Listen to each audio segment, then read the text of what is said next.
In this tutorial, I'm going to go ahead and I'm going to show you guys how to create a single line graph using the data that you guys collected and putting this into Google Sheets and turning it into a chart. So pretty easy stuff. So what I'm going to do is I want to make sure my cursor is where I want the graph to go.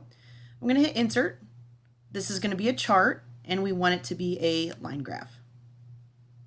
Now what's happening is that it made this chart, but it has generic data that it's pulling from.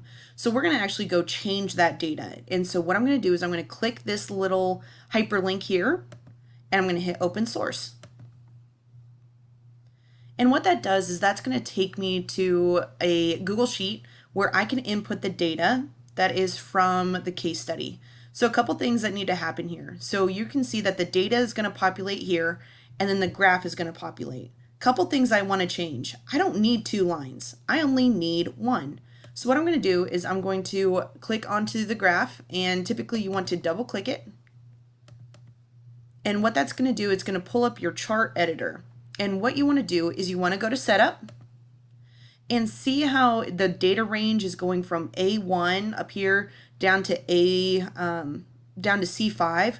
We don't want anything related to C. So what we're going to do is we actually want to use the column B. So what I'm going to do, instead of A1, I want to go ahead and take it down to B5. And now I have turned it into a single line. So what that really means is that B5 is down here. And so I'm taking all of this data. I do not need anything in column C, so I'm going to go ahead and I'm going to delete it. So now I can start inputting. Now, your column A is going to be your x-axis. Your x-axis is your independent variable, and that in this case is going to be time. So I'm going to go ahead and label it time. Your time from your chart at time 0, so days 0, you also had all the way down to the first 5 days of these little loggerhead turtles' lives. So there's 1, there's 2, there's 3, there's 4, there's 5, and then we have all the way to year 15. So I'm just going to designate that by YR15. Okay.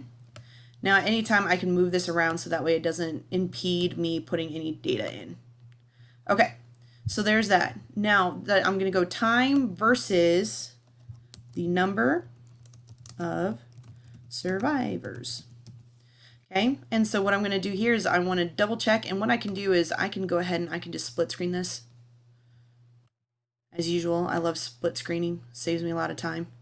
Okay, and so I'm going to scroll up. I'm going to make sure that I'm looking at my time, and I'm going to go to the numbers that survived.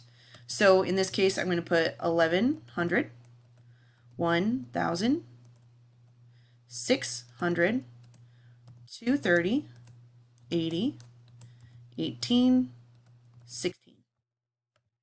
Okay, so now let's look at what our graph looks like. So this one still says points scored. That's not what we're doing. We're not talking about loggerhead turtles playing basketball. So what I can do is on that chart, I can actually click here and I can change the name, and I'm going to be naming it Loggerhead Survival Curve. Okay, so now I can see that I have everything labeled. Everything's good here. I've labeled it here and I've labeled it here, so I'm going to be good. So what I can do is I can actually go back to my document that I started all this, and what I can do is I'm going to go here. Okay, and what I want to do is on here, it's going to ask me to update. So I'm going to go ahead and I'm going to hit update. And so now I have my nice, neat little graph. And so at any time you can go in and you can change the colors, you can do a whole bunch of things, but this makes a really pretty, nice and neat data set for you. And so that way you guys can use this for your guys' worksheet that you guys are working through. Let me know if you guys have any questions. Thanks.